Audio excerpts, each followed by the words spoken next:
Ako si Joselito Gutierrez, tubong Morong Bataan at mayroong 28 taong gulang. Ako'y kasalukuyang nagtuturo sa Kolehiyo ng Edukasyon sa Pamantasang San Luis ng Lungsod Baguio. Isang tao na may pangarap, punong-puno ng ambisyon at higit sa lahat may pagmamahal sa aking sarili, sa aking pamilya, sa aking kaibigan at sa buong bayang Pilipinas higit sa lahat. Sa anyo, sa pag-iisip, sa pananalita, at higit sa lahat sa kaisipang taglay, Pilipinong-Pilipino ako bukod sa aking kulay ng balat at bukod sa dugong tumatagaytay sa aking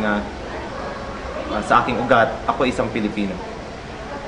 Ako bilang isang Pilipino ay nangangarap na makatulong sa pagpapaunlad ng aking inang bayan.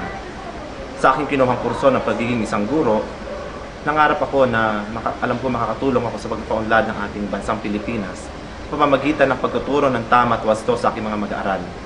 Alam ko sa pagiging isang guro, may kakayahan akong makahubog ng isang Pilipino na magmamahal at magpapaunlad sa inang bayan. Sa trabaho ng pagiging isang guro, naniniwala ako na may kakayahan kaming humubog at magpasimula ng isang henerasyon na mayroong pagmamalaki at pagmamahal sa ating inang bayang Pilipinas.